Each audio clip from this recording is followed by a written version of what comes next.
Hey everyone, how's it going? This is Watch, and in this video we'll be doing a direct camera comparison between the Sony Z3 and the Sony QX1. Now, if you don't know what the QX1 is, basically a camera attachment that is a sensor the size of what you would typically find in a big DSLR camera that you can tether with any smartphone, whether it be iOS or Android. And basically what it allows you to do is transform your mobile device into an actual professional level photography camera or video camera and kind of match the performance of what you typically get on a much larger camera. Now, the real interesting thing about this comparison is we're using the Sony Xperia Z3, which has a very nice mobile imaging sensor that I think is probably one of the best in the smartphone realm right now. There's a lot of actually other smartphones like the Samsung Galaxy Note 4 that are using the identical sensor, but Sony really knows how to do their sensors quite right. So let's go ahead and compare against one of the best camera phones out there right now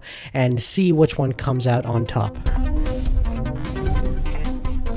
Now, the specifications on the QX1 is quite interesting. It's actually using a full APS-C size sensor that you would typically find on a large sensor DSLR or mirrorless camera, and it has a interchangeable E-mount system which you can attach different Sony lenses, Minolta lenses, even Canon and Nikon lenses with the right adapter. Now, in terms of low light capabilities, the ISO range on the QX1 ranges for anywhere between 100 to 16,000 ISO. It also has a built-in LED flash system that you would find in a typical mirrorless camera. Now, the Xperia Z3's camera specs are pretty impressive for being a smartphone. It is using a larger sensor than you would typically find in most smartphones, basically a 0.3-inch sensor, and it's using Sony's own G-Lens technology that has a maximum aperture of f2, and the ISO range can range between 50 to 12,800 ISO. It also has a built-in LED flash. Now, the Z3 can definitely hold its own in terms of stills capability. It can shoot 20.7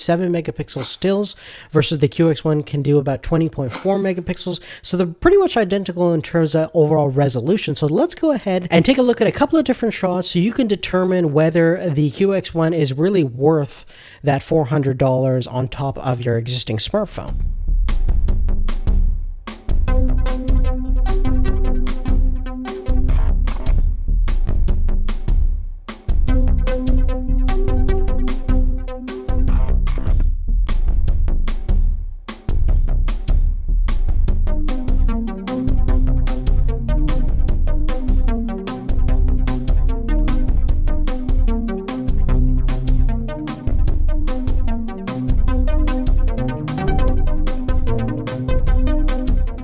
Now, straight away, one thing is apparent, that the low light capabilities on the Z3, although fairly good for a smartphone, definitely can't hold its own with what the QX1 could do. That's simply due to physics. Basically, with that large APS-C size sensor, you can let in a lot more photons, as well as we're using a pretty high performance f1.8 lens, so we have a larger maximum aperture and a much larger sensor. Therefore, the ISO performance and the overall low light performance is definitely going to be way better on the QX1. The other cool thing is, because you can select different lenses and it has a large sensor, you can finally get that shallow depth of field effect on your smartphone. Now, that being said, Sony and other smartphone manufacturers have built-in kind of effects that will defocus the background for you to kind of give you that kind of fake bokeh look, but you really can't beat the real thing. Now, in terms of video itself, you'll notice that the QX1 can shoot 1080p at 30 frames per second versus the Sony Xperia Z3 can capture full 4K video at 30 frames per second. It can also shoot 120 frames per second slow motion mode. So let's go ahead and review the footage that's coming out of both cameras and see which one looks best.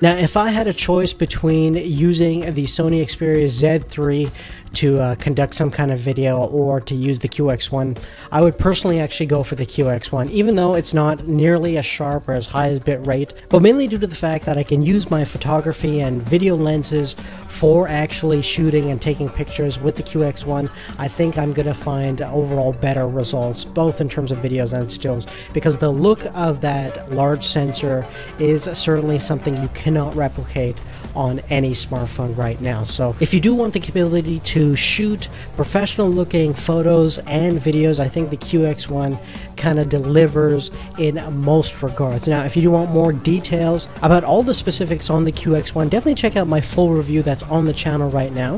And if you're interested in specific comparisons on how the QX1 does in terms of comparing against a mirrorless camera and a full-size DSLR, also check back to our channel. Thank you so much for watching. If you have any questions, please make sure to leave that on a comment down below, and we'll see you later. Take care.